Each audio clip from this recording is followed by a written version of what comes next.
Bye for the lead. Hi, Jake. Hey, Case. We'll look for more tomorrow in the arena. Have a wonderful show. This is CNN Breaking News.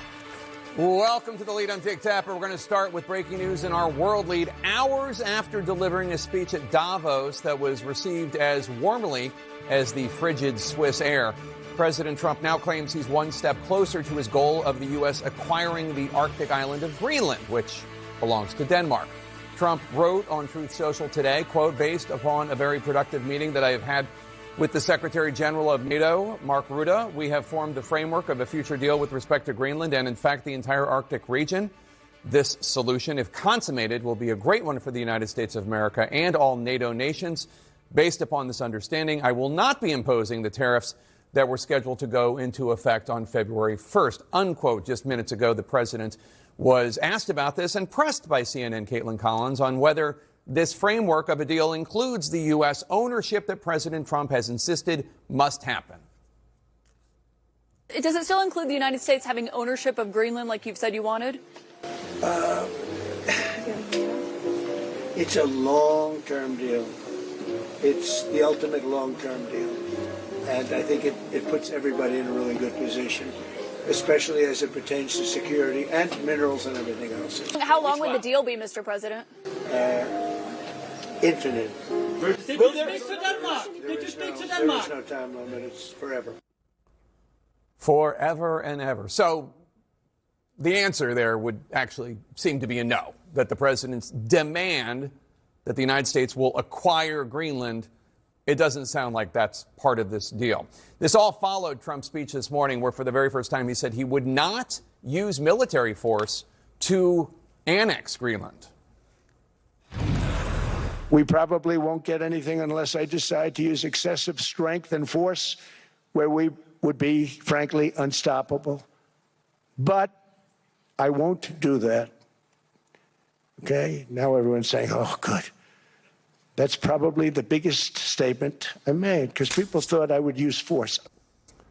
Trump was referring to the correct plot of land here, Greenland, unlike other times in his speech in Davos when he referred to Greenland as Iceland. Before I play the actual video of the president saying this, I want you to see what White House Press Secretary Caroline Leavitt said when a correspondent for a different network, Libby Dean, pointed out on social media the mix-up. The White House press secretary wrote on X, quote, no, he didn't, Libby. His written remarks referred to Greenland as a piece of ice because that's what it is. You're the only one mixing anything up here, unquote. So keep in mind what the White House is saying about whether or not the president confused Greenland and Iceland. Here's the reality of what happened. I'm helping NATO, and I've until the last few days when I told them about Iceland, they loved me. They called me daddy, right, last time. A very smart man said, he's our daddy. They're not there for us on Iceland, that I can tell you. I mean, our stock market took the first dip yesterday because of Iceland. So Iceland's already cost us a lot of money. Quote, the party told you to reject the evidence of your eyes and ears. It was their final, most essential command, unquote. That's George Orwell in 1984. In other words, Trump clearly said Iceland. It's not that big a deal. Why lie about it? Here's a map. It shows Iceland is not, in fact, Greenland. Iceland is an independent nation to the east of Greenland. More importantly, let's talk about Trump ruling out this hostile takeover of Greenland. It comes as welcome news to Denmark and European allies who have been alarmed, to say the least. The Danish foreign minister saying this news is positive. So what is actually in this so-called framework of a deal that the president is claiming is happening? Is it real, or is it just an off-ramp for the president as he faces not just opposition to this Greenland thing from European allies, but a public even more opposed to how President Trump is handling the issue of Greenland than how he has handled the Epstein files, which honestly is quite an accomplishment. Trump's other remarks in Davos are causing European allies to cringe. In his speech, Trump still insulted Denmark. After the war, we gave Greenland back to Denmark. How stupid were we to do that? But we did it. But we gave it back. But how ungrateful are they now? So fact, first of all, a lot of soldiers from Denmark were killed fighting for the United States after 9/11, so I don't know that calling them ungrateful is correct. Another fact, after Germany invaded Denmark in World War II, the U.S. assumed responsibility for Greenland's defense and established a military presence on the island, but the United States never possessed Greenland. The president also questioned NATO and the future of NATO. We give so much and we get so little in return. And I've been a critic of NATO for many years.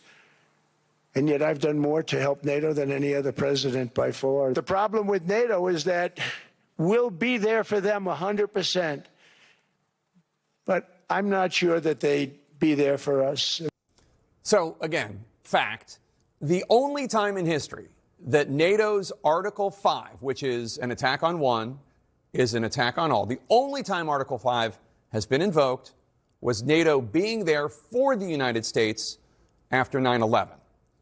The president then turned to wind farms and windmills, insulting European countries that use them. China makes almost all of the windmills. And yet I haven't been able to find any wind farms in China. But they make them, they sell them for a fortune. They sell them to the stupid people that buy them. But they don't use them themselves. China, in point of fact, has more wind farms than any other country. I think an estimated 20% of their energy comes from wind. But the big picture, according to three sources, is that many top European officials worry that NATO's very survival remains at stake. They feel an urgent diplomatic intervention is needed for the president. I guess a question we all have right now is whether this claim that this issue is about to be resolved, is that real? Is that Trump waving a white flag? Sources tell the New York Times that during a NATO meeting today, top military officers from NATO member states discussed this so-called compromise in which Denmark would give the U.S. sovereignty over small pockets of Greenland where the U.S. could build military bases. The officials did not know if this idea was part of the framework announced by